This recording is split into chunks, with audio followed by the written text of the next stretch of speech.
Gentlemen, let's broaden our minds. Lawrence? Give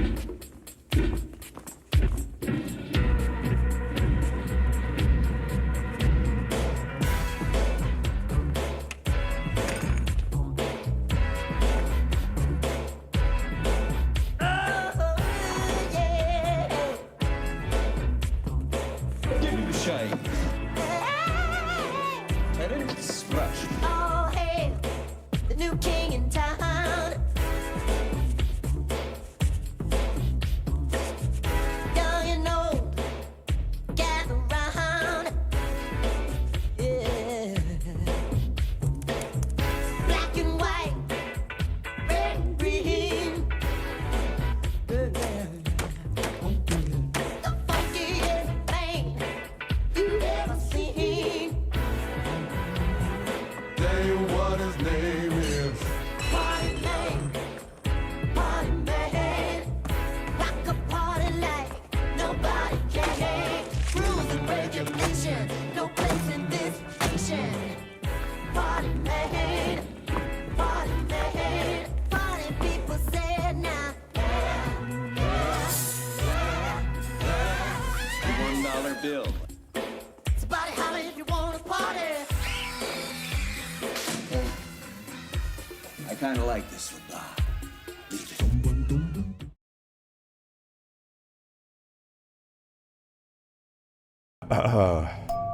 Here we go. Where should we start?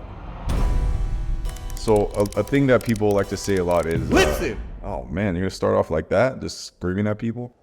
Listen to me. Maybe it's time to let go of old systems. Okay, but what does that mean? You carry with you systems, how you create, what you do in your work, what you think about God, politics, family, what it means to be a man, a woman. It's time to let go of old systems. And I know that's hard to do, so I'm gonna teach you how to do it. You don't tell me what to do. Listen. Right now you believe something, not because you actually believe it, but it's because you were either forced into it or that's how you were raised, and it's not serving you right now. What does that mean? Doing that is not creating happiness or joy in your life. Now it's time to let go and even maybe destroy systems. Instead of building and creating beauty, now we enter an age of creative destruction. It's time to rethink everything. Everything! Everything. I've been a disruptor. I've disrupted my own life. I've destroyed my life over and over again. I've been an anarchist, an agent of darkness, Louis Cypher, you know. I've been the guy that's been extremely antisocial, has psychopathic traits. If anything people said not to do, don't do that, I would do it. And that's not what I am today. You are being so hypocritical right now. What are you about to say right now, Dave? Well, I'm an agent of love and light now.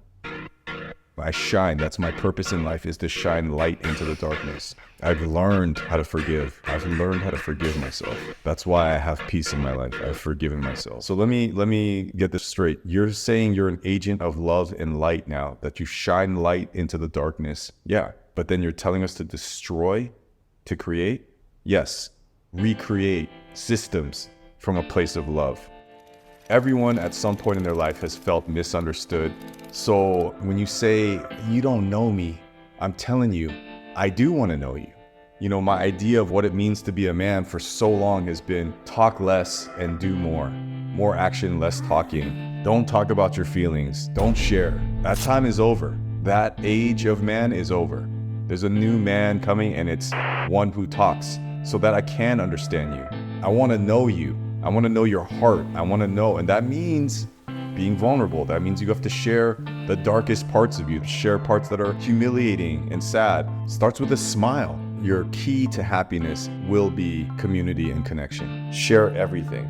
Next, I'm going to talk to you about God. Oh, God, are you kidding me? This is where you're going to go. This is where I check out. Look, people ask me all the time, do you believe in God? And I say, and it's not a joke, it's true. I say, no, I don't believe in God, but I pray to him anyways. Pray to him anyways. See what happens.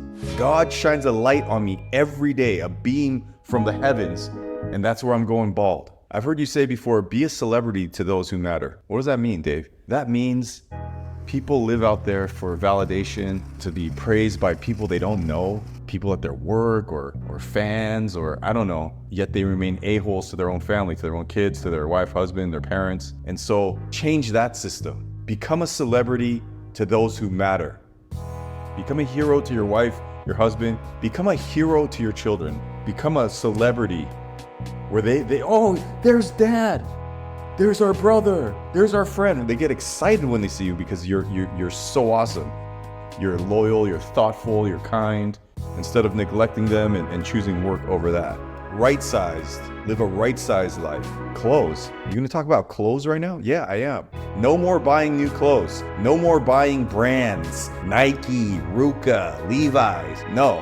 Have you ever met anyone in your life who wears Yeezys that's cool? No. The uniform for the proper shoes is in Chinatown. You go to Chinatown or you go online and you get the Chinese Kung Fu shoes. They're white with blue and red stripe. They're comfortable. You can do Kung Fu with them. And that's the shoe that you wear from now on. Invest in a solid jacket, sweater, shirt, and pants. That's it. That's it. Don't wear any more brands. That's done. You make your own clothes. No more new clothes. So I am enough. I am worthy. I am good looking. I am smart. I am lovable. I didn't believe those things. I thought I was no good. I thought I wasn't enough. That's why I was such a workaholic. That's why I was such a beast trying to prove myself over and over. Am I enough now, father? Am I enough now, girl who rejected me? Yes, you are. You are. If I'm to leave you with anything, it's time to play. It's time to love. It's time to have faith and hope in yourself and humanity and to assist, to help. It's time to level up all these old energies, old ways of thinking, and you train yourself to want less things in life and find more joy in the things that you do have. My greatest wish and hope and desire is that you can love yourself as much as I love you. I love you. I love you. I love you, I love you, I love you, I love you, and I love myself. And I love this planet, and I love this world, and we're gonna make it. I'm gonna make it, you're gonna make it, we are gonna make it together. Dosame. I heard you leaving home today. I hope you'll be okay. Please don't throw another shoe. Even if you do, I still miss you. And when the world ends, I can't stop singing for you. And when the world ends, I can't stop singing for you.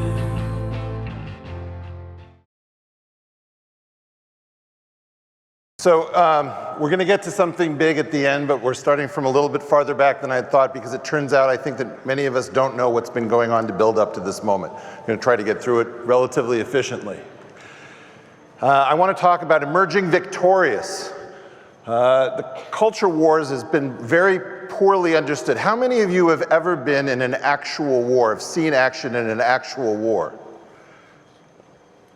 Very interesting. I think it's quite a lot more than many of you imagine.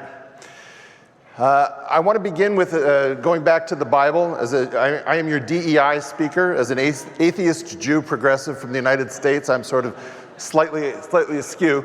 But what I want to do is I want to go back to the Bible and Isaiah, which is at the end of Bob Dylan's famous All Along the Watchtower.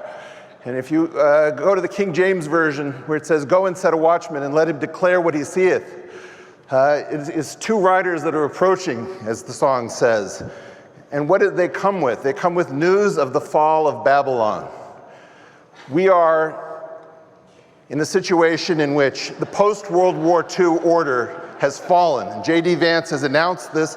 I personally think it's very important that the U.S. treat its friends in Europe very, very well, and it should be done in a fashion that lets people know that the U.S. will be there for the long haul. I am sure that that is in the cards, but we have to realize that we are waking up from a very long period of time, which I've called the Great Nap.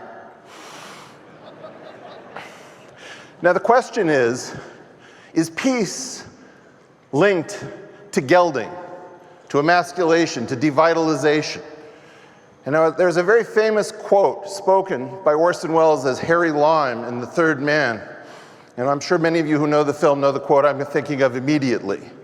In Italy, for 30 years under the Borgias, they had warfare, terror, murder, and bloodshed, but they produced Michelangelo, Leonardo da Vinci, and the Renaissance. And of course, he goes on to say that in Switzerland there were 500 years of brotherly love, and they came up with the cuckoo clock.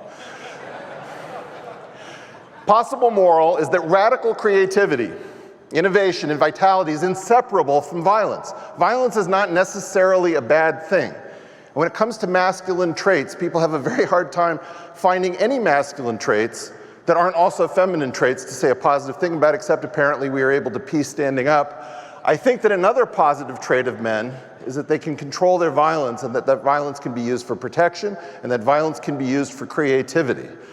But we are about to go back into an era which is perhaps a very high vitality.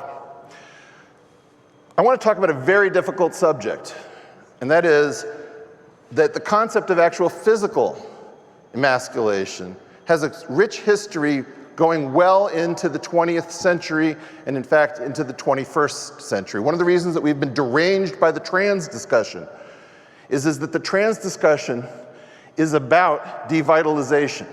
And it is a recurrent theme that authoritarian regimes attack the reproductive rights of their citizens.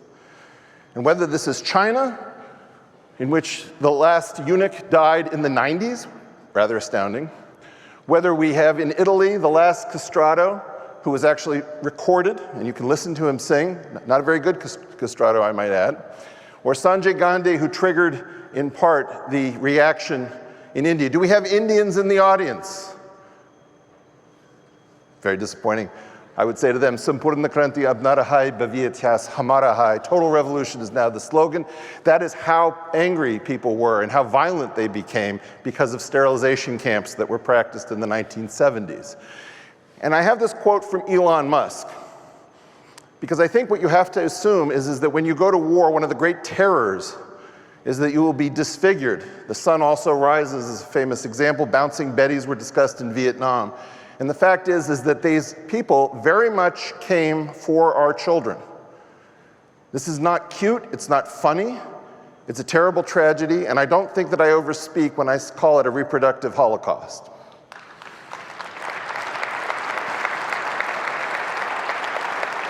I'm not going to read the quote because I don't think I can get through it personally. This child was with my son in high school, and I can tell you that the schools are infested with an orientation that is against the family, against the natural order, and against society itself.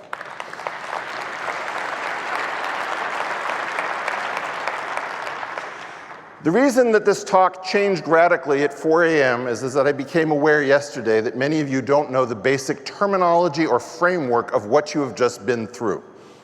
You think you have been through the culture wars, which is some sort of cute internet conflict that seems really draining and exhausting. No, this is actually something that has recently been termed hybrid war. It's a 2007 concept from Frank Hoffman, and it says that in the current situation, non-shooting wars have no border and no end. Anything that can come through the internet means that there is no frontier. We are all combatants to the people who practice hybrid warfare. We can all be manipulated from abroad. Tokyo roses everywhere.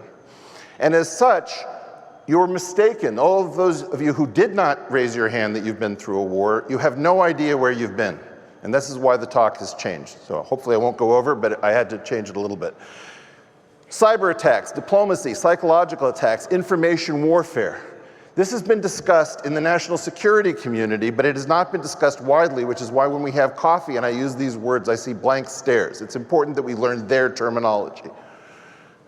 Human terrain system. This is the concept that we can weaponize the social sciences.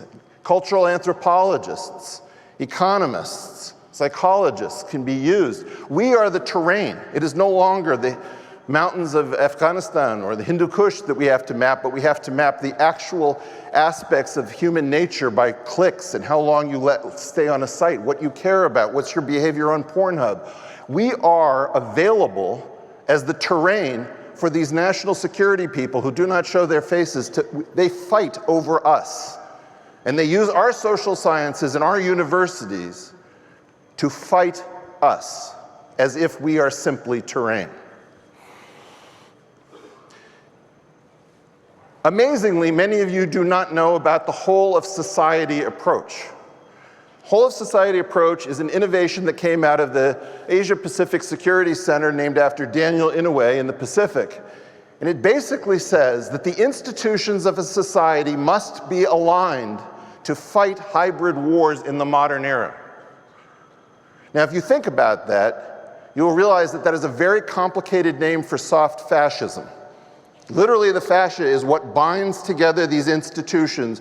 And if you've ever tried to say, well, if I don't go to the New York Times, can I go to the Washington Post? Can I go to the Times of London, the BBC, NPR? All of these people appear to be in lockstep. This is coordinated through the whole of society approach. Because they have chosen the name for it, we will call them hoes. Now, let's talk about these hoes. Are they truly the whole of society? That's what they would have us believe. But somehow, many of us didn't get the message, many of us didn't get the call, and none of you got the terminology. So what are we if we are not part of society? I would put to you that we are the benighted rest of society. ARC represents the bros, benighted rest of society, fighting Klaus and Davos and the World Economic Forum, who at least know that there's a war when we do not. That gives them a certain advantage, or at least it did, and I'm hoping that this changes with this talk. The new culture war hypothesis is that the culture war is domestic hybrid war. I've called it the no-name revolution since 2017.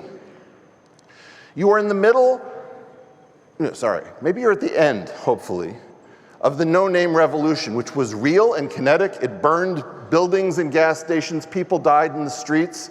Maybe not that many, but it was an actual hybrid war. Now, how does it work against us? Every institution that you deal with, for example, how many of you are staying at the Aloft Hotel? Every hotel is a spy agency. It has something called a dossier, which it refers to as a guest profile. It has cameras that monitor you. If the police come or the government comes and say, please turn over your surveillance footage, they do. You can go to your computer. You'll notice that your computer almost certainly does not have a hard lens cover, nor does it have a kill switch, which makes sure that it can't be controlled through software via the internet, because it's also a listening device. It would cost, apparently, according to ChatGPT, 1.5 cents per unit, yet you can't buy one with an opaque lens cover. Everything that you deal with has a back of house. And that back of house is something that the governments believe that they have the right to have access to, and you don't realize that in some sense you are constantly going from object to object that has a portal in to spy on you.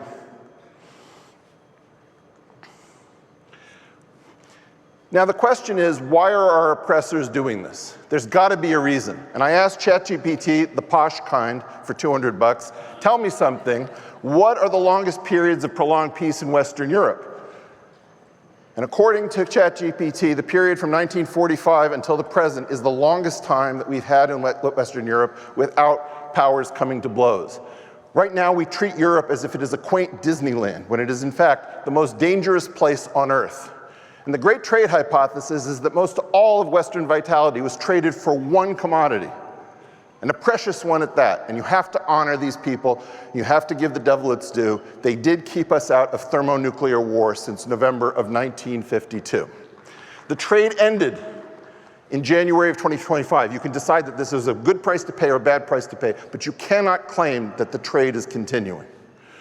We are back to vitality, and I'm sorry to say that almost certainly we will soon be back to kinetic war. The great nap is now over. So, what does this have to do with building? What does this have to do with taking on the greatest challenges? We are now in a sprint for the finish. According to Luke 21, the two figures, the Joker and the thief, are crucified on each side of Christ. Now the Joker says there's got to be some way out of this. Right now, where we are is 4 light years from the nearest star. There is no way to get to the speed of light or even close. We are marooned in our solar system with only 2 habitable rocks that aren't the Earth, and that's with a lot of work. We cannot stay with all of us on one planet with one atmosphere, with people this crazy and tools this powerful. Now, the thief is a Christian because he accepts his fate. But we Jews, we are nothing if not great survivors. So as a Jew, I'm with the Joker on this one. We've got to get out of this if we want an indefinite human future and to build something truly fantastic. The problem is that the culmination of all human theory about the base reality stagnated abruptly and mysteriously in 1973. Imagine that physics stopped when Crocodile Rock was top of the charts. Everything we know about the physical universe at its deepest level is on this slide in front of you, and it hasn't moved. Now, recently, many of you have seen that Mark Andreessen had a meeting at the White House, and at that meeting, something fantastic was revealed. The Biden White House told him that they had stagnated deliberately fields of theoretical physics. Read that quote. It should send chills down your spine.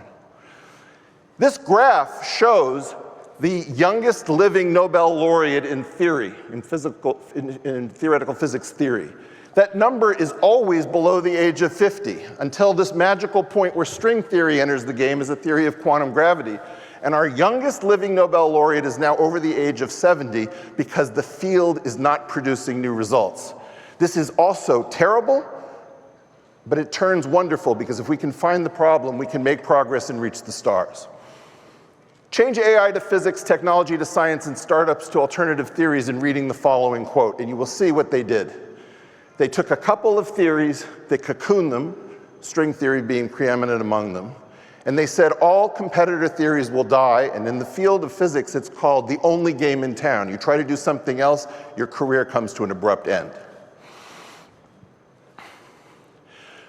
Now, how do you fool the world's smartest people into a soft sunset?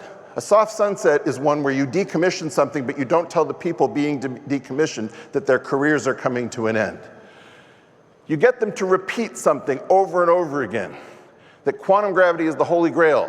Quantum gravity is the holy grail. All the questions center on what is the theory of quantum gravity. Quantum gravity is the holy grail of theoretical physics. You perseverate. And if you say something enough times, it becomes as if true.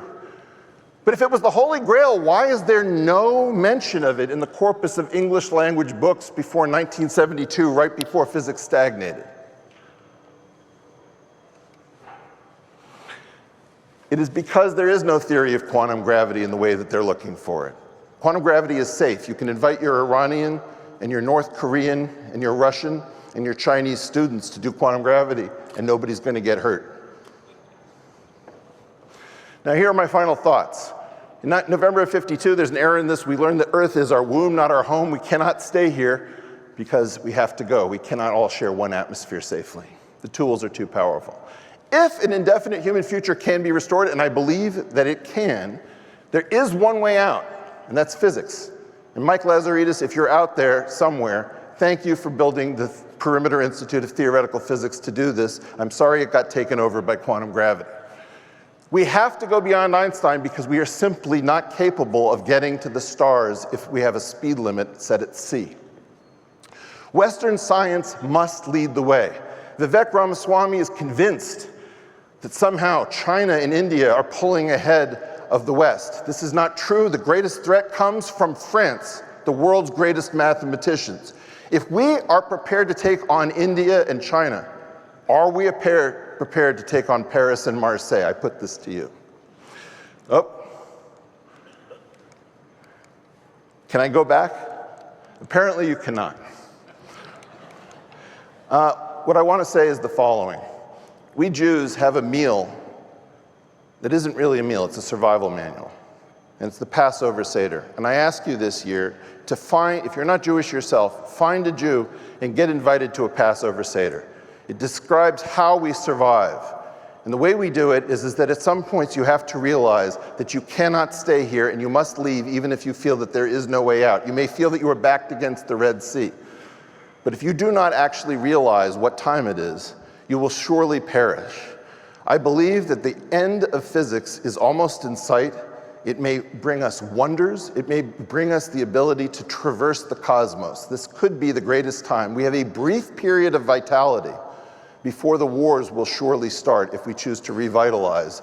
We must use it well, and our greatest challenges are ahead, but I think we're going to make it, and I think that the future will be amongst the stars and be glorious indeed. Thank you all very much. I'm going to tell you something that's really funny. You mentioned homework. When I got out of Catholic school, you had a certain time period to do homework, so I was pretty much trained. Okay. You had I think you had like a 5 to 6:30 was homework, and then you ate dinner, or you ate dinner and did homework. Don't quote me on this. I don't know exactly what the thing was.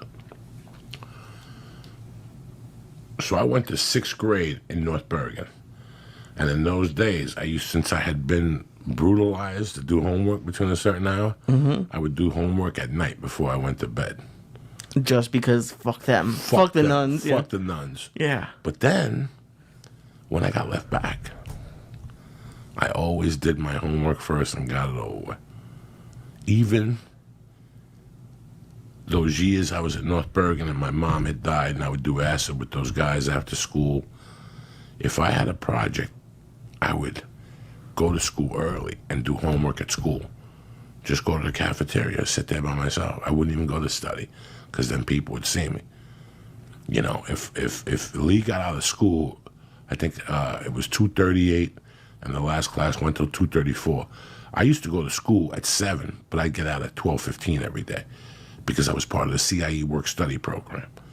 So you got 15 credits to work. Oh, nice. Yeah. Getting out at noon every day? Yeah. So sometimes I would just call the lumberyard and go, I'm not going to be there till 3. I knew I was going to do acid that night. So right at 12:15, I'd get my books and I'd run to the cafeteria or somewhere that nobody could see me, and I'd do my fucking homework. And I'd just leave it in the locker. That's how organized I got. Even just getting the fact of getting left back, I never procrastinated with schoolwork again. Even when I enrolled later on at Colorado Mountain College and I started going to CU at night and all that shit, I never procrastinated homework, and it still sticks with me today. Like, this podcast sheet gets prepped Sunday. For the whole week? Yeah, except for the names for the shout-outs. Wow. Okay, everything gets programmed because I like my homework. You got to have homework. And just get it done. And listen, you have a chance. When you got to do something, do it and get it over with. Yeah. And I didn't learn that from fucking nobody. You know what I learned that on? Sanford and Son. Fred Sanford told Lamont one time, when you got to do something, do it and get it over with. That's why I call it work. It's not easy. They call it work. They call all this shit work for a reason. Do you ever, it's been going crazy in my mind. It's work. I was pretty lucky in school. I would do the homework, but for tests and for all that stuff, really, I would study a little bit maybe, but I could pretty much do nothing and get a B. And I really think it fucked with me. I think it hurt me in life. Because, and it's not like my parents were sitting like, oh, you're the best. I'm sure they did that a little bit, but I honestly think me not having to put the work in back then has really held me back in work. Because I still sometimes take a long time to get started, or I'll put something off. If I know I have until 3 o'clock on Thursday, I'll wait until 1:30 on Thursday, rather than finishing it on Monday for no reason. It'll take me a few days to get started and stuff, but in the meantime, I'll make notes. And that's the excuse I'll give myself. So I'll make notes, at least so when I sit down, I can start doing whatever the fuck I gotta do. Taking care of the shit in front of you is so important. Being on top of your schedule is so important. And I can tell you this, from not having a schedule to being on top of it, it's two different fucking worlds. Sometimes it's too creepy. Like, it's too creepy because you're held too much to your schedule. But it's not bad in a way, because it makes you be more productive with your day. Well, I would imagine if you're going from no schedule to a schedule, you might overshoot a little bit and then just have to dial it back. So we're like a happy medium between being scheduled and then having some free I try time. to break everything into 2-hour chunks. Okay. I'll write for 2 hours. I'll do business for 2 hours. I'll go to jiu-jitsu for 2 hours. I'll come back and write for 2 hours. Then I'll talk to my wife for an hour, see what's going on with the house, look at the mail with her, talk to her about this or that. You know, you have to keep evolving. I can't sit at one place for that long. I know when I sit down in the morning what I got to do on the computer, and there's times I'm doing 4 fucking things at once. That's the beauty of the computer. I could be answering emails on Facebook, sending emails on Hotmail, twitting a bitch, and fucking answering Gmails. Yeah, absolutely. You know, it's so weird. That's how and a notebook in front of me with the earphones on, listening to music. And the notebook has jokes, but the other notebook is the people I got to contact and why. And then on the back of that page, I write that I contacted them with a result and what happened. This is all at once. So I'm juggling 6 fucking things. I'm on Facebook writing, suck my dick, it's Wednesday. Then I'm on YouTube blasting a song. Then I go over to fucking Hotmail. I answer this fucking Momo. Then I go over to Twitter and write that out and answer 3 people there. And then from there, I take that to the notebook and I go, that dude just gave me a fucking joke by mistake. And I write it down, the notes, and I try to make it funny. And then on top of all that, I look at the other notebook and I go, holy shit, I got to call Andrea. I think that's brilliant because here's an issue I have. You were big on me for a while to make sure you tweet and Facebook at least once a day. Like I've been trying to get better at it. So in the mornings I sit down and I try to think about what I want to say. But a lot of times if I'm stuck on what I want to say, I'll just sit there and do nothing. And you've said it forever to have 2 notebooks, have Get a up, couple take a things shower. open. Get up, take a shower. Once you're dead, you're dead. You're in no position to sit anywhere for a fucking hour. You're 26 years old. You can't sit there staring out into the world looking like a fucking Momo. You got to get up and right there when you stall, go in the shower. Right there when you stall, you should be hitting the balcony, hitting that pipe, Okay. and shooting into the shower. And by the time you get out of the shower, you'll have something to say. And you just did 3 birds with 1 stone. That's how productive you were, all in one fucking loop.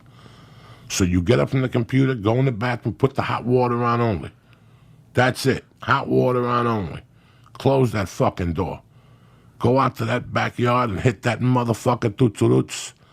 Put that down and go in there now and put the cold water on so the fucking floor gets nice and hot for your feet. And now you get in there and you got steam to open up your pores, and then you put the cold water on. Fuck you and your drought. If it takes 8 minutes to smoke the bowl, it takes 8 minutes. If it takes 10 seconds, whatever. It looks like fucking some hippie don't take a shower today. Big deal. He ain't missing water. So by the time you go back in there in 8 minutes, it's steamed. Right. You go in there, you get your fucking loofah, you could shave, do everything in one fucking shot. And usually, if you have the smoothie early, by the time you're doing the Twitter, you got a shit. So now you smoke dope, you sit on the throne, it's steamy in there.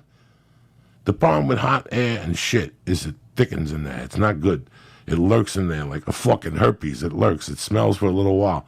But you flush it, you give that fucking shit water, you let the hot water turn cold for a minute, and now you killed 8 birds with 1 stone. You fucking smoked, took a shit, made a smoothie, showered, shaved, shampooed, you put cream on your legs, you cleaned out your ears with the Q-tips, you put Visine in your eyeballs so nobody knows you're fucking stoned. You know, your Listerine, you know. This is all right there. By the time I get out of the shower, my clothes are on the fucking bed, Lee. I already got the clothes. On the way in to smoke, that's what I did. I took a pair of shorts out, socks, and I throw them across to the fucking bed. That's productivity in your fucking day. I think multitasking has got a bad rap recently. Who gives a fuck? But like, Ain't got a bad rap who? By fucking people who are lazy. That's not multitasking. That's being productive. That's not going any direction without an empty hand. That's what that's called. Not making a move without an empty hand. Why am I making this move all the way over there without an empty hand for? What can I take to the fucking kitchen? This glass that's been sitting here for 3 fucking weeks? Right, yeah. So now I got a plan. As soon as I got up, I got a fucking plan. I'm going to go into that kitchen, eat, whatever, boom, back to the bathroom, put the hot water on, out, smoke, go back, shit, boom. By the time I get out, clothes, everything's ready to go. That's called productivity. And if you can't do that in your house, how the fuck are you going to do it at work? Right. How are you going to do it at work? Who the fuck says multitasking is multitasking? Because I'll tell you what happens to people. A, they multitask without a list. Like my wife. They multitask without a list, or being prepared for that multitask. Why is the list so important? Because it follows you. You follow to the blueprint. So it makes the multitask a lot fucking easier. What do you think? I could just juggle 3 fucking balls? No, but if I write every move, if I know every move when I get up, that multitask, I just saved fucking 2 hours of labor. Get your shit together. Get it all together and put it in a backpack. All your shit, so it's together. And if you gotta take it somewhere, you know? Take it to the shit store and sell it. Or put it in a shit museum. I don't care what you do. You just gotta get it together. Get your shit together. On that point of understanding my inadequacies or someone's inadequacies, I really believe that it's really difficult to undergo self-development if you don't have self-awareness. And I was really trying to understand from your writings how someone is to build their self-awareness. It's almost like the unknown unknown. If you don't have it, how do you build the thing? Well, I know a good exercise for that. It's like a prayer in some sense. In fact, I would say it's proper prayer. If you want to know something about yourself, sit on your bed one night and say to yourself, you got to mean this. Like, you got to be desperate. This is no game, this. It's like, my life is not everything I want it to be, and perhaps it's not everything that I need it to be. And by need, I mean my life is so unbearable that the suffering that's attendant upon that is make me nihilistic, cynical, bitter, resentful, homicidal, genocidal, unable to have a good relationship, prone to punish people for their virtues because of my jealousy, driving the proclivity to see evil everywhere except within my own heart. Like, these are problems, man. And you ask yourself, you sit on the bed and say, okay, man, I'm ready to learn something. Like, what's one thing I'm doing wrong that I know I'm doing wrong, that I could fix, that I would fix? It's like, you meditate on that, you'll get an answer. And it won't be one you want, but it'll be the necessary one, you know, and it's often something that will point you to small things. So Carl Jung said, people in the modern world don't see God because they don't look low enough. And so imagine you're in your messy bedroom, you know, and you're sitting on the edge of the bed trying to have an honest dialogue with yourself. And the little voice says, you know, it's pretty disgusting in here. And you think, well, I'm way above such trivial niceties as organizing my room. It's like, well, that's pride. That's arrogance. If you're above organizing what's actually yours, how in the world are you ever going to organize anything else? And so you get on your knees and you think, well, it's time to, you know, take a brush to the toilet. And maybe that's where you start. And that works. Like, that works. You start making those micro improvements, like real micro improvements, real on the ground, actual micro improvements to things you know that are wrong, you'll improve unbelievably rapidly. Do you want to tell me what you're thinking? Believe me, you don't want to know.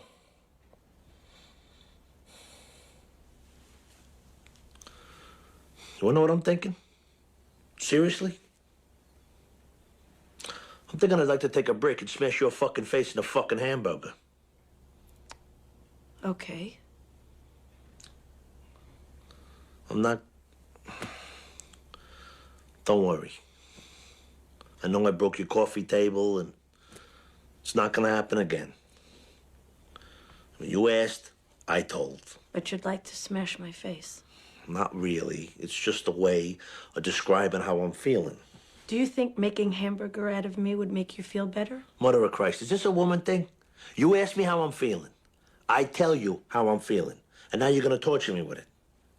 I don't know who the fuck I'm angry at. I'm just angry. Okay? And what the fuck am I here? I even asked to come back. I got the world by the balls and I can't stop feeling like I'm a fucking loser. Who makes you feel like a loser? Your mother? Oh, please. We wasted enough oxygen on that one. It's everything and everybody. I see some guy walking down the street, you know, with a clear head. You know the type. He's always fucking whistling, like the happy fucking wanderer. And I just want to go up to him and I just want to rip his throat open. I want to fucking grab him and pummel him right there for no reason. Why should I give a shit if a guy's got a clear head? I should say, I salute, good for you. Let's get back to smashing my face. Jesus Christ.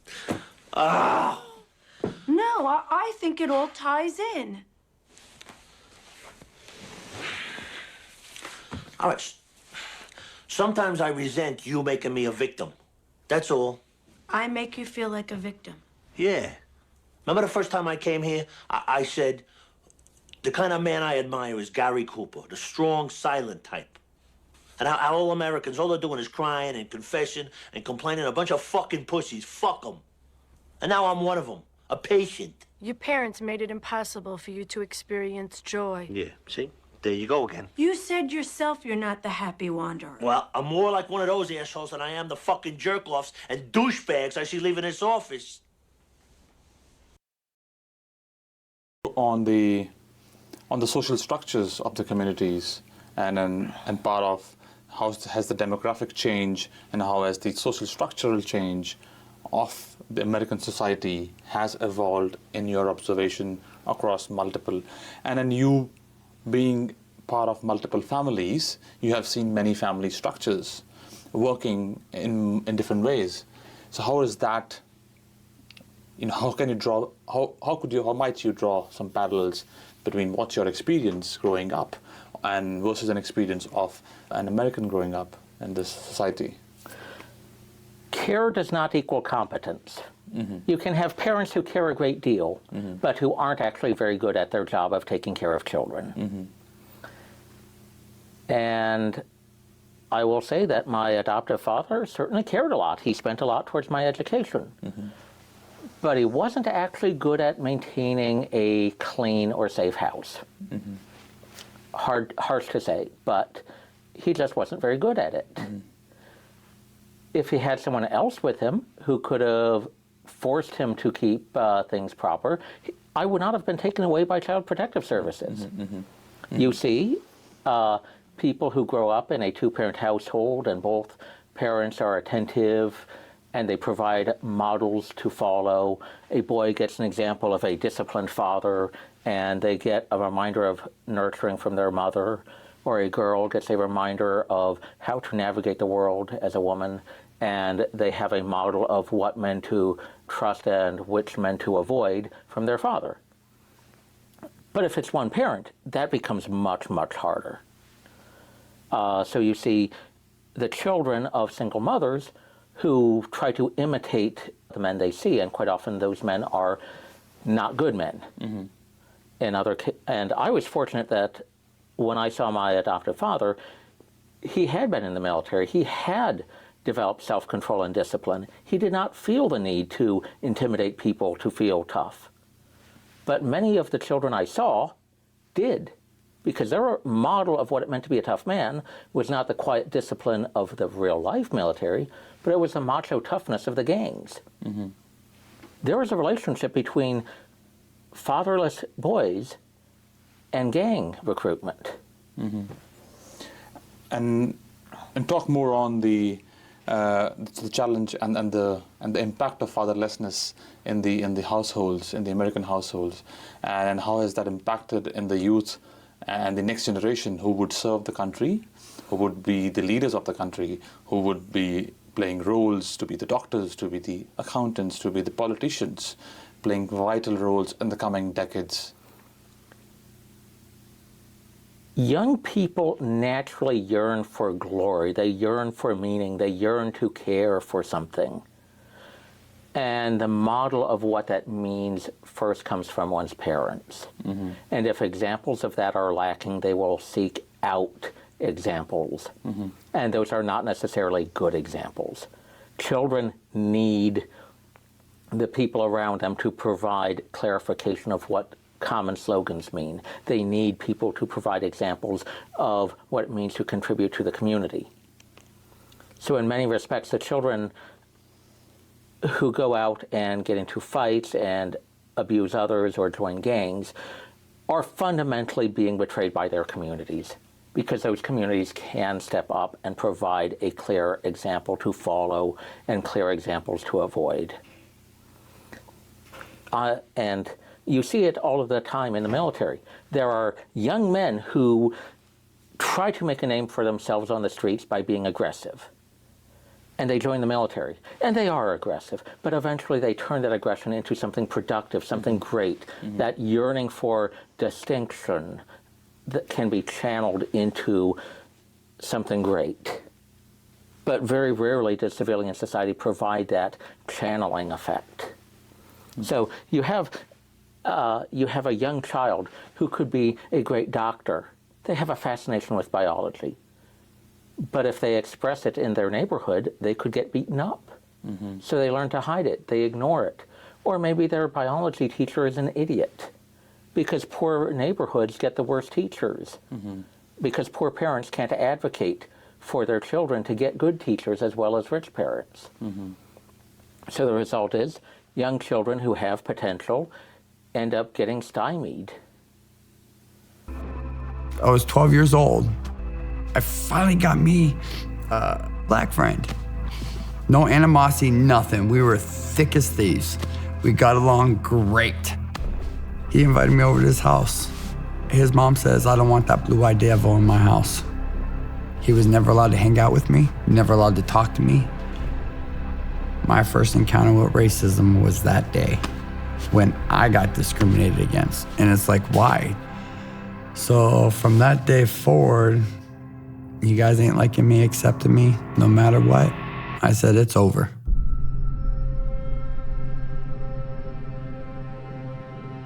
By the age of 15, I'm cooking methamphetamine, and I started getting very, very active with a lot of neo-Nazis. Started getting involved with higher-ups, started rallies, started handing out pamphlets, going to state capitol, doing all that stuff.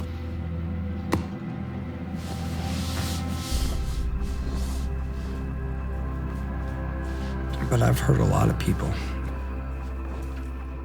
I've hurt a lot of kids when I was kids. Like I said, I didn't hurt kids when I was an adult. I hurt these kids, and I had their parents coming after me. They're protecting their kids. They're doing what any of us would do to protect our kids. I cried like a little baby the day my son was born. Because I know if anybody ever hurt my kid, I'd kill him. And for these people I freaking hurt and I destroyed their lives, they're just trying to protect their kid.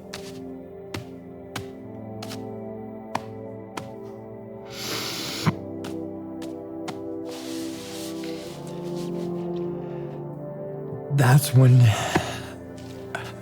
I knew I had to walk away. I had to walk away. I couldn't do it no more.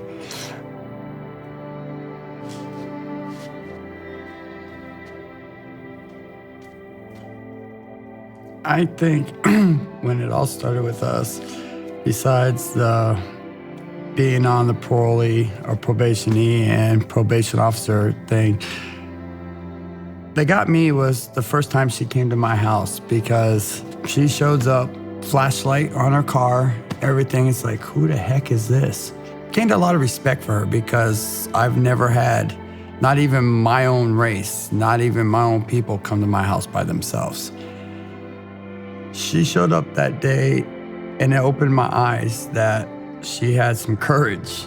I had an idea of who he was by looking at him on paper. Saw the tattoos and the file. And my gut that day wasn't saying, don't go there by yourself. I listened to my gut. If I ever get that feeling, that intuition, I just say, I'm not gonna go there today. But that day was, okay, yeah, it was nighttime. And I looked around, nothing looked sketchy. And you see how I'm dressed when I go out in the field. I look like a SWAT team member. I know that all too well. And when he made that contact with me, he said, "You're by yourself?"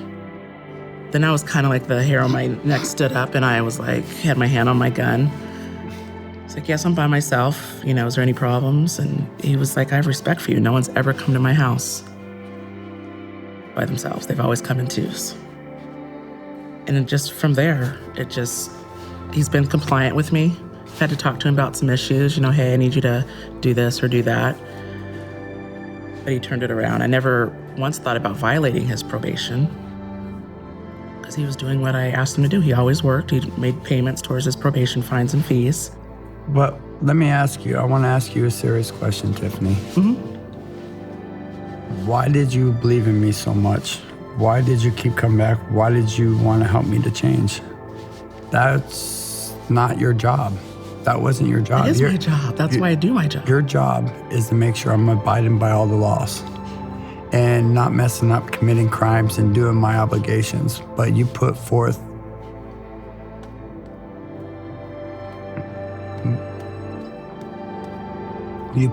more of an effort than anybody I've had in my life that actually tried to help me. Why? Coming into my house, telling me to get rid of things that I believed in. Mm-hmm. Who the heck are you to tell me to do this? Why did I listen to you? I asked you to do it. I wanted you to be a better person. And that's why I do my job. But if you would have seen me a year later, I would have spit on you. I don't understand why you took this time. And you encouraged me to change my life. Mm-hmm. When other peers of my people didn't, probation officers, parole officers, nobody wanted to help me. Why did you? Why was I your project?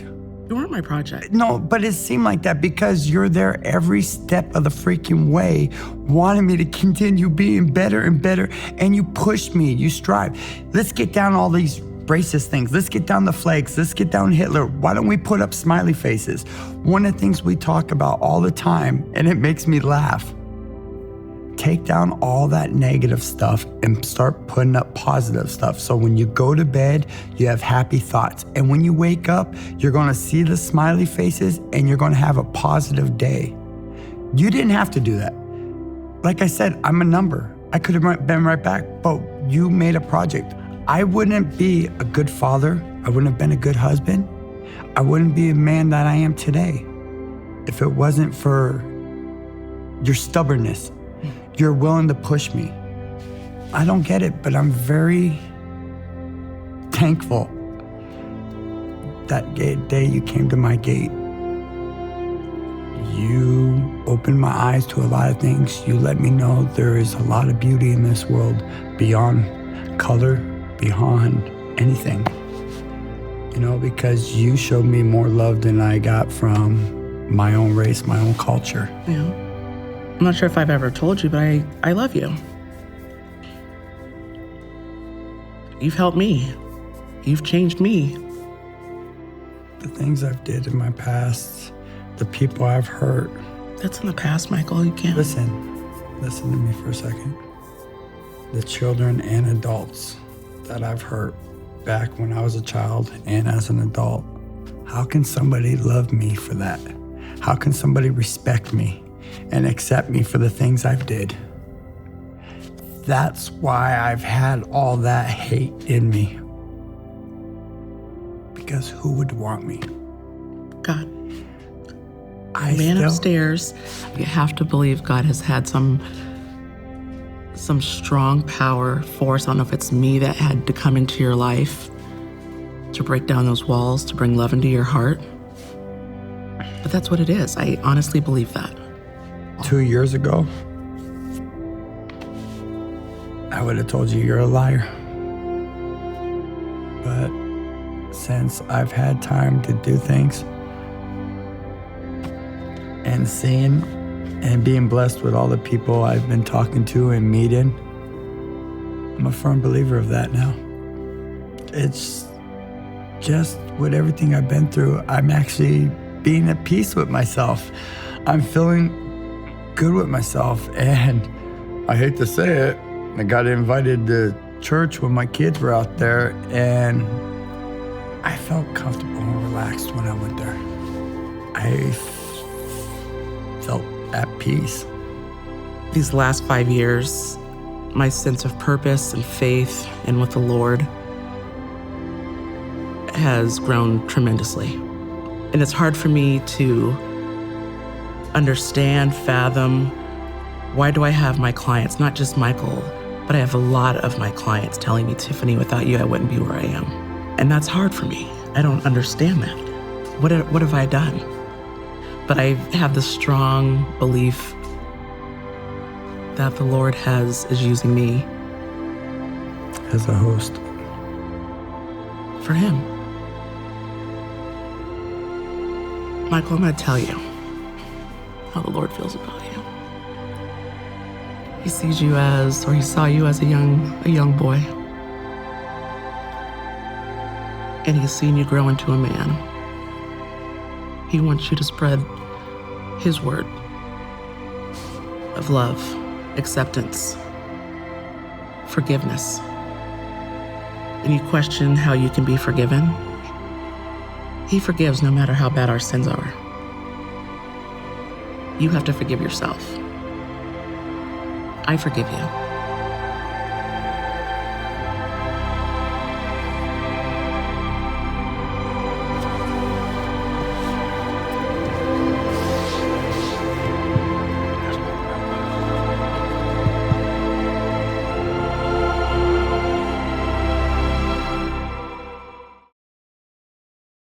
Show of hands, who makes a conscious effort to be yourself? So that's a big mistake. I think trying to be yourself makes you just like everyone else who's trying to be themselves. My feeling is you should try to be unique by trying to be like everybody else. And it'll make you normal, which is good.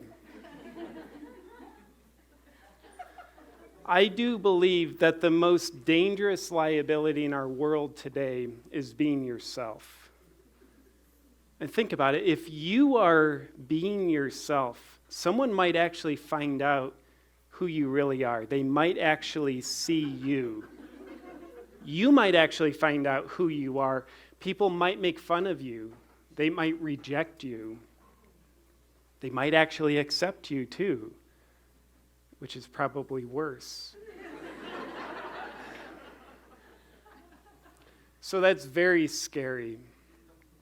So I really advocate a posture in life of being normal to help protect you from these great threats. You guys with me? At least this is what our imaginations say for some reason. I mean, it sounds a little ridiculous. But I think what's actually more ridiculous than how it sounds is the fact that we all act this out to some degree. And it's also a fact that I just called my opinion a fact. So it's like scientific, which is great. Another of my opinions is the most pervasive disease in our world today is being normal. It infects a lot of people. It infects 90% of people. The other 10% are also affected, but they don't know it. They're silent carriers.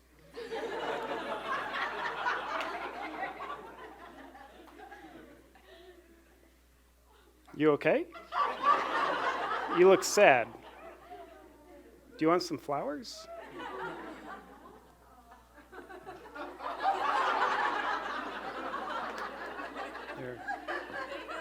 You're welcome. To me, they're really quite ugly. They just look like weeds. But I hope they cheer you up. So I'm not a doctor unless I'm in denial. How would you know if you're a doctor? I assume like someone tells you. But anyway, it's my opinion. I'm not a doctor. Yet, I believe being normal, it's caused by a fear-based mindset of self-rejection. It's incredibly self-imposed, incredibly self-induced. It's like we live when we're being normal, and that becomes the religion we worship. We treat ourselves like the enemy. We reject ourselves because that ensures us nobody else is going to reject us. If I reject me first, then you don't get any of me because I don't bring me to the table. So you can never reject me as long as I'm rejecting myself, which is pretty interesting. It's like I'll kill myself so that I don't die. Nobody else can kill me if I die first. And honestly, I think we laugh because it's true. And I can feel you telepathically asking me, JP, is there a cure for normal? I believe so. To me, the cure for normal is your weirdness. Not someone else's weirdness, but your weirdness is the cure. Show of hands, who in here is naked under your clothes right now? Cool. So you're all a bunch of naked weirdos. The cure is inside of you. You don't need to go figure out how to be weird. I think the design team that makes us, they are way too intelligent to actually make us just normal. They want life a little more interesting than that. By the way, that statement has not been evaluated by the Food and Drug Administration. It's not food or drugs, but it is my position.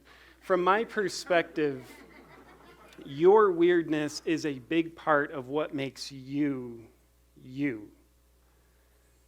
Does anybody in here know what the purpose of life is? Yeah, oh God, I guess that's the purpose.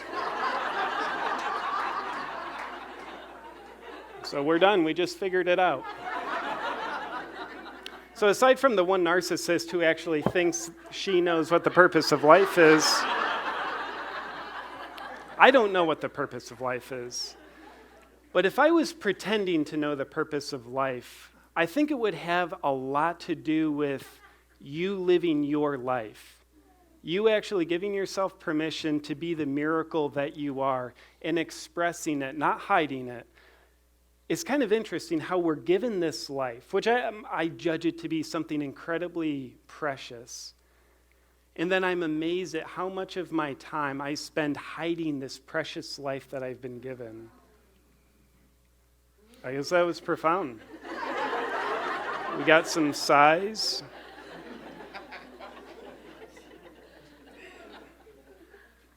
So what if the purpose of your life was actually to be yourself? Can you slice through the psychological scar tissue of your programming that has you acting normal so that the miracle of you can actually arise? So what is weirdness? Stage creaks so much, which is kind of normal for stages when you think about it. So to me, weirdness is something too far profound to actually be defined. So here's my definition of weirdness. It's the traits, the tendencies, the behaviors, the perspectives that help make you unique. Again, it's nothing we need to acquire. I think it's something we're incarnated with. The question is, can you take off what you cover up your raw, naked weirdness with? You know, some of us would be sitting here saying, well, JP, it sounds cool to be weird, but I'm just normal. Like, I wear a suit, and I actually pay my taxes on time, and I like doing that. So I am just a boring, normal person. What I hear you say is you're actually in denial. Microphone check. Whoever invented this style of microphone should be executed. It's like a water bottle company saying, this water bottle is meant to be held by your ear. Which brings me to my next point. You're weirder than you think. In fact, you're probably weirder than you can think. That's my opinion. Question for you. Who inspires you the most? Think of the person who inspires you the most. And yell out a name for me. What I'm hearing you all say is J.P. Sears. So let's go with, like, who inspires you the second most? Because I don't want this to just all be about me. Okay, now your names. Myself, okay. I like that. But I heard some of you guys say, like, Alan Watts, and you can think of the cliche examples like Elon Musk, Richard Branson, Steve Jobs, like, whatever. Whoever inspires you the most, the question is, like, what about them inspires you? My delusional opinion is what inspires you about them is the fact that they're weird. I guarantee nobody has ever inspired other people by excelling at normalcy. I've tried, it hasn't worked. And I think really what inspires us about inspirational people more than their weirdness is the fact that their weirdness actually delivers them to us. We get exposed to the surface area of who they are because they're willing to risk being their unapologetically weird selves. And somehow we get inspired when we see someone else being themselves. We trick ourselves. We think we're inspired because of what they do or what they have. But I think that's just a delusion. I think we're really inspired by them being willing to risk being themselves. And I might be the only one, but I might not be too. I think we're all very thirsty to experience ourselves.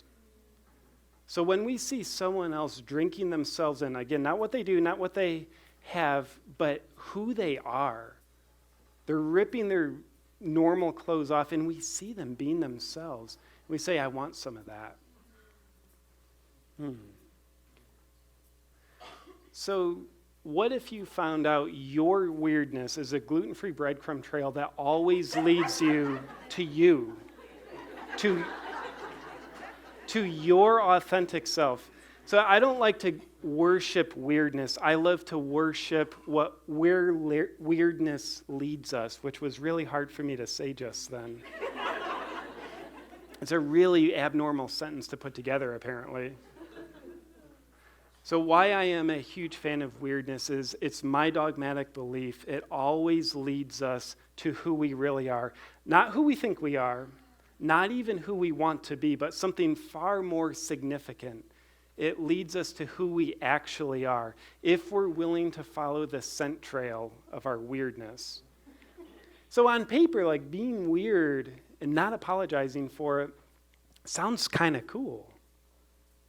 So why do we constipate ourselves from expressing our unapologetically weird selves? Why do we do it? Well, because there's nothing but awkward silence meeting the question I just asked. I'll give you my answer. I think we constipate the expression of our weirdness and therefore the expression of our true selves because we're all approval addicts. Why are we approval addicts? I'm curious, who in here has had a childhood? Cool. So I saw 8 people. The rest of you are in denial, which just means you had a very traumatic childhood. So the memory that you actually had a childhood will come back to you at some point. I think one of the most fundamental human needs is the need for connection. And when we're a child, this need for connection is incredibly raw. Children, babies can actually die from failure to thrive syndrome if they don't have connection. And what's the currency of connection we learn early on? My experience, it's approval. When I feel approved of, I feel a sense of connection. There's other connections available, but they're kind of hidden. We typically have to work to find them. So little JP auditions for mommy and daddy's approval. When he would get the approval, I feel like I matter. I feel like I belong. I feel like I'm connected to. Physically maybe, but more importantly, psychologically connected to. So important. What do you have to do to get someone's approval? You have to please them. And what do you have to do to please a person? Be yourself? It's typically act like them. When someone acts like you, especially if you mirror to them the things about themselves they like, that's how they get approval. We're talking about approval, not acceptance. Or we learn to read people and we become what someone else wants us to be, whether we're acting like them or we just read what's going to meet this person's need, and then we become that. Being our authentic self isn't really part of that equation. In fact, I believe to some degree all of us experienced as a child times where we would actually step into being ourselves. And we weren't recognized for it. We weren't validated for it. We get this sense of approval, and therefore we trick ourselves into thinking it's validation when we're being what other people want us to be. But here we are, when we're being ourselves, it might go unrecognized. Therefore, we don't get approval. We feel kind of just empty, maybe a little bit abandoned. And sometimes even worse, we'll actually get disapproval. We'll actually feel invalidated when we are being ourselves.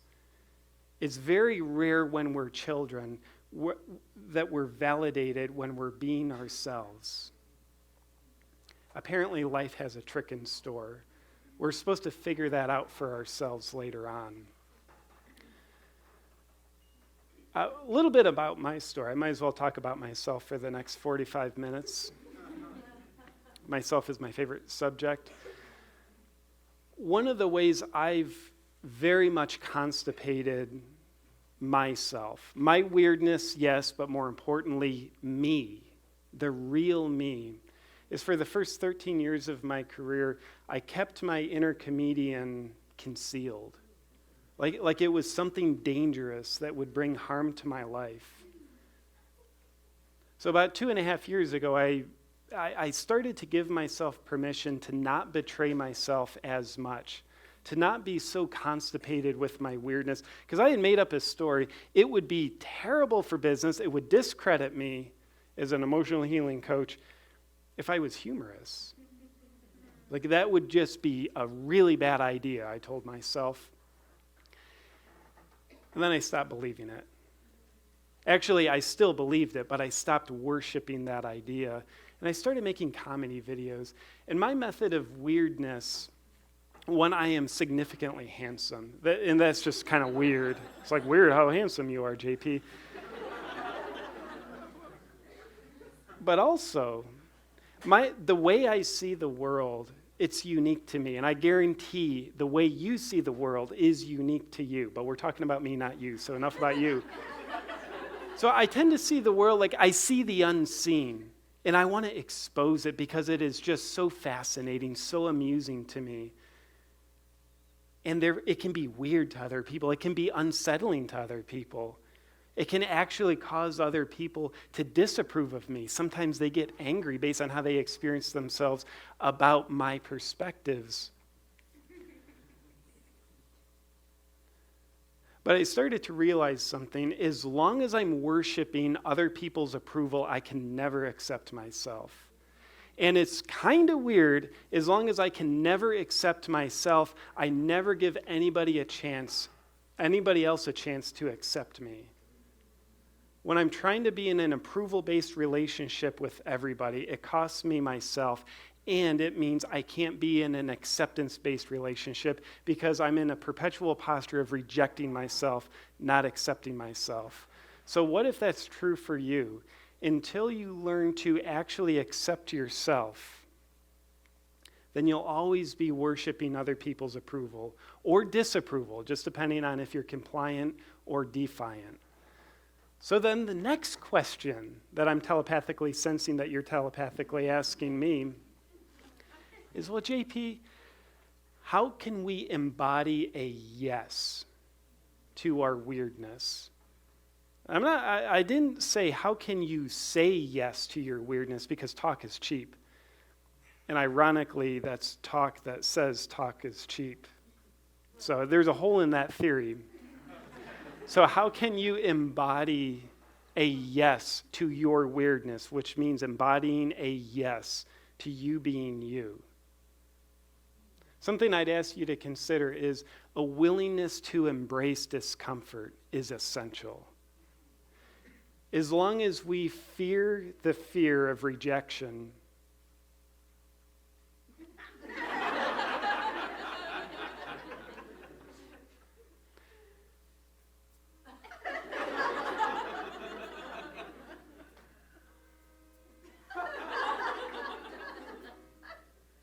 do you think if I get angry and swear at the train, it'll help things? That fucking train.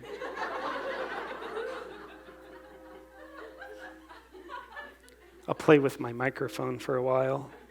I'll act like I can fix it, even though I won't be able to. It really hurts my feelings. Remind me that I'm talking about weirdness when I can talk again.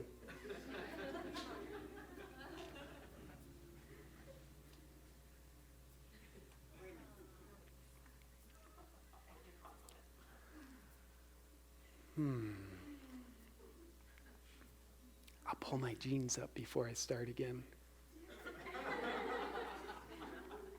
So to me, a willingness to embrace discomfort is absolutely essential if you're going to be yourself, if you're going to say yes to you. Because if we're not willing to embrace discomfort, that means I am always, always, always unwilling to experience the uncomfortable fear of rejection. It doesn't mean rejection will happen. It means I will fear rejection. And by the way, rejection will definitely happen. Welcome to humankind. Brené Brown, she's one of my favorite authors. I've never read any of her books, but I love what she says. She says something along the lines of, he or she who's willing to be the most uncomfortable is not only the bravest, but rises the highest. And because we're all so delusional about anything, I make that statement into what I want it to mean, which is, she's talking about weirdness. He or she who's willing to be the most uncomfortable is not only the bravest, but rises the highest. So what if a willingness to be uncomfortable is essential for us to embody a yes to ourselves? I don't think anybody has ever been hurt from pain, emotional pain. I think we hurt ourselves trying to avoid emotional pain. Our self-preservation instinct, from my delusional opinion, says pain is bad, move away from pain. It might end our life. I'm modeling the root chakra, not...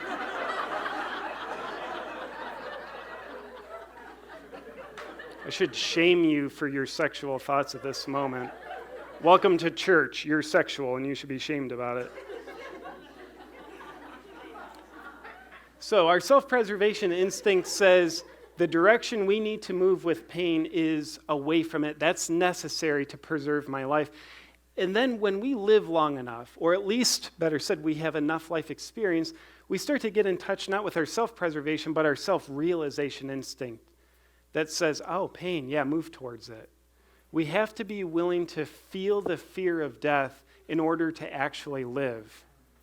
The self-realization instinct might just say, yeah, pain, go towards it because there's meaning in that, there's purpose, and by the way, there's you. You are on the other side of pain because it's you who's generating the pain. So what if pain can become our friend? Doesn't mean you have to self-induce it. I think as a human, you have enough of it inside of you already. It's just a matter of being willing to embrace the fires and encounter the discomfort of what you already have inside. Another consideration I'd ask you to consider, to be redundant with the word consideration, which I've used 3 times in this sentence already. It was just an observation. It wasn't a joke. So this consideration would be, can you challenge yourself to turn your curses into a blessing? Or find the blessing within your curse? I think once upon a time in our childhood, what we were made fun of for the most, what we were most embarrassed about, and what we were shamed for the most, it's typically our gifts. It's typically our weirdness. And as a child, we look at our weirdness, whether someone was making fun of us because we're the only one with red hair and freckles and an awesome beard in first grade, which I think we can all relate to that. Or we're the only one that doesn't like to play sports, or we think we're the only one who was abused, or we think we're the only one with a broken home, or we think we're the only one with a home that's broken, but we're meant to pretend it's not broken. We think we're the only one living a facade. As a child, we tend to experience a sense of it's a curse, it's a burden. Anytime we have a sense of, I'm the only one. The wounded child inside says, I'm the only one. But when we can bring that child and marry it together with our heart, not in like a bad way, but like in a support the inner child kind of way, we can be a more whole person today and say, yeah, I'm the only one. That's amazing. So would you be willing to bring purpose to your pain? Find the blessing of it so that you don't have to avoid it.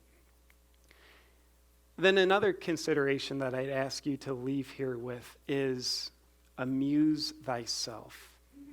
I think if you can embrace the idea of part of the purpose of my life is to amuse myself, it'll help posture you better to embody the yes to your weirdness. Allegedly, there's a story where Moses came down with the 10 Commandments. My favorite commandment is the one that wasn't on the tablets, which is amuse thyself. If you can't amuse yourself simply by looking at you, looking at yourself, then I guarantee you, you are not looking very deeply. Look beyond the surface. There is hilarious, ridiculous material inside of you. And there's only two types of people in this world, those who believe that and those who are in denial of the fact that that's true. So in closing, I think the best way to begin a closing is with the words, in closing. We're not at the closing yet, but I just wanted to tell you what I'll do for the closing. I'm just kidding. We're at the closing. Would you be willing to consider that in any given moment you have a choice? You can choose the cure for normal. And unfortunately, it doesn't appear to be a destination cure. It appears to be one of these journey cures where we actually have to say yes or no in any given moment. And we always are saying yes or no to it. We're either just conscious of how we're saying yes to it or unconscious of how we're probably saying no to the cure of normal. So would you be willing to look at what's most weird about you? And again, if you don't see it, look deeper. It's there to be discovered. And when you look at what's most weird about you, please consider that what you're really looking at is the real you. And then the real question is, are you willing to risk saying yes to being you? Thank you, guys.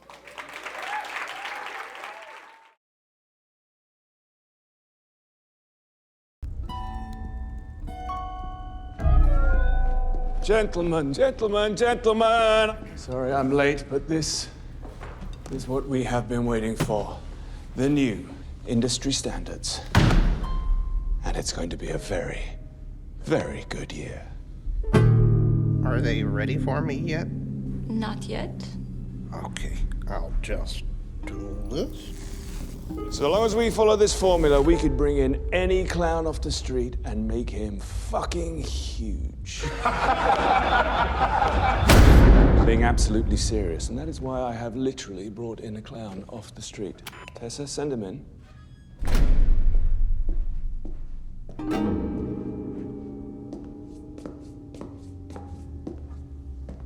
Hi. You want to be an artist, yes? I am an artist. I'm very talented. Somebody tell Harry Styles to fuck all the women while he still can. We've got a heartthrob over here.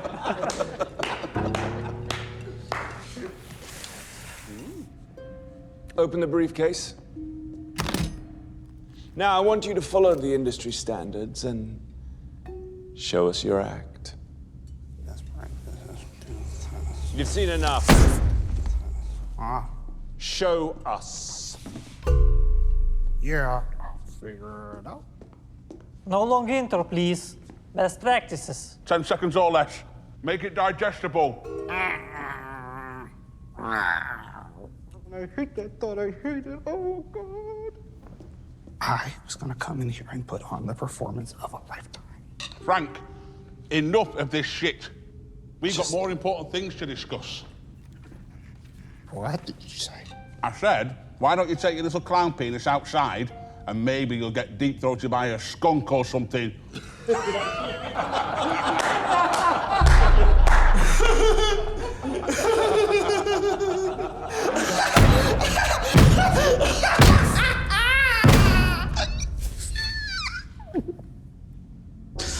You make me want to quit.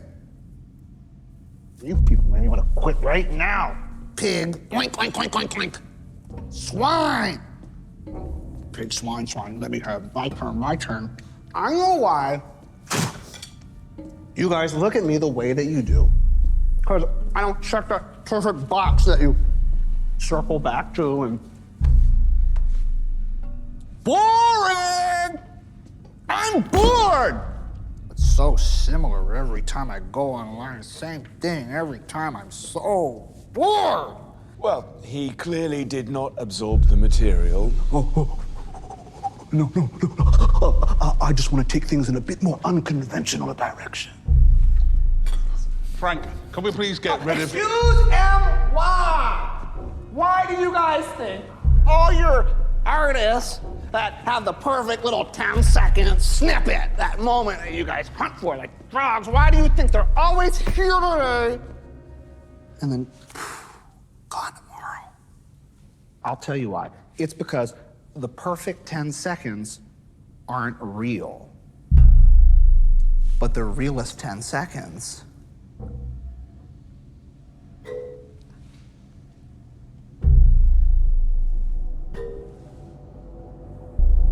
are perfect. Frank, can we please get rid of it? It's just a toy, Joe. Take it easy. You guys know what's real, right? Tessa, send in security, please. No. Tessa. Oh. Tessa. No, she's a little tied up at the moment. Yeah. Now, who is in charge here? You. Hi. What do you want? I guess I just want you to know that you people are a Band-Aid for a gaping wound, stinky wound. All I want to do is sew it up. Now, who wants to make a music video? A real long one. Okay, we can all be in it. All you need is...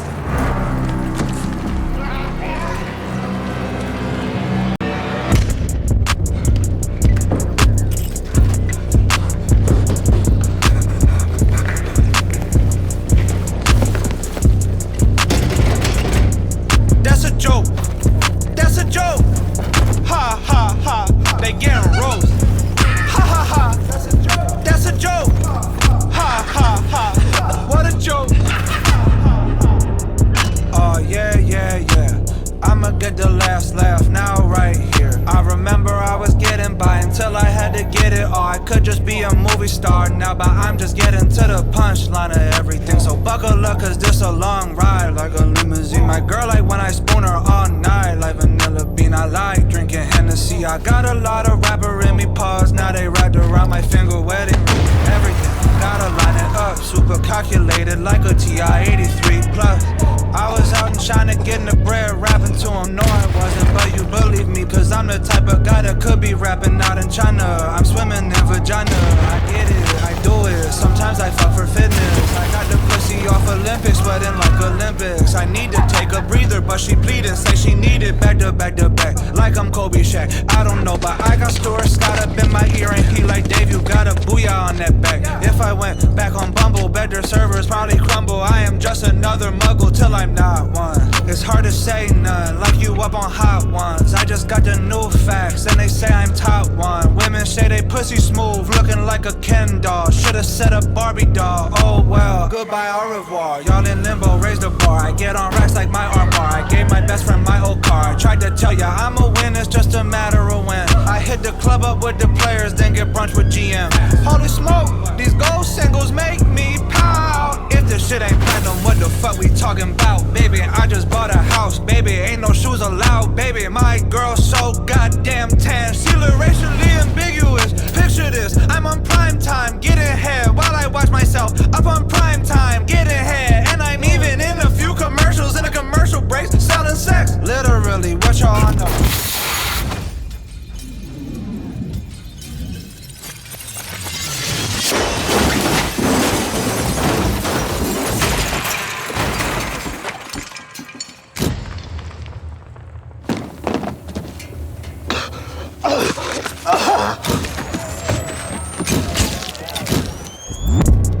I got the block on like Amutumbo. The way I write, you might as well call me Trumbo. This check for me or am I seeing double? I would lift weights at the gym, but then I'm like, why? I'm a nice guy, gas when I walk by. I just got a package in the mail and I fuck twice. Jugging, finessing, LeBron up in my mentions. They peanut butter jealous, I'm on them like Nutella. These motherfuckers, they done lost me.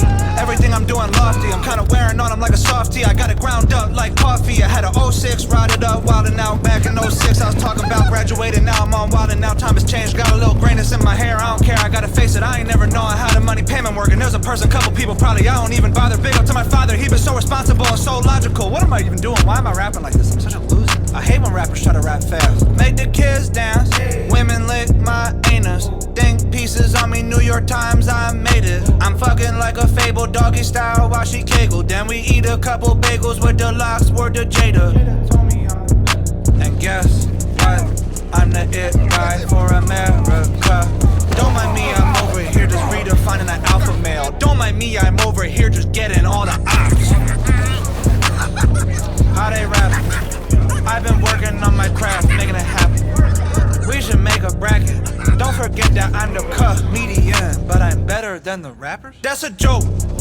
That's a joke. Ha ha ha. They getting roast. Ha ha ha. That's a joke. Ha ha ha. What a joke. Ha ha ha.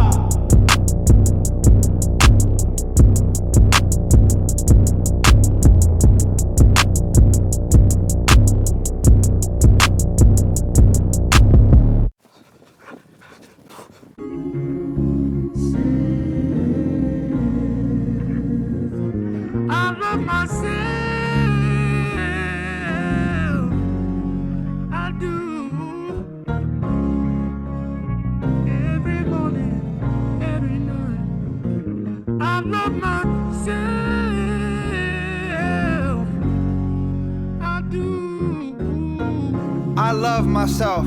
I love my will. They said I won't. I bet I will. I love my flaws. I love what's real. I won't feel full till I'm fulfilled. I had a hole in my soul. Nobody knew what I know. Always been a know-it-all. Broke down the moment my songs were posted. Wasn't always about how it goes. I was trying to get the down lows, but before I had to upvotes, it was down low on my bones. And my parents said don't do it. All my friends looking like, are you nuts? Never time for reflections, but the man in the reflection held me down. Wasn't cocky, just convinced. I remember being held down while they made fun of my dick, little dick. I would say I'm nothing without all you, but I had to love me before all you. Please don't forget yourself. I've barely met myself. Can't go through life like I didn't. I wanna scream that I did it. I can't keep up with myself.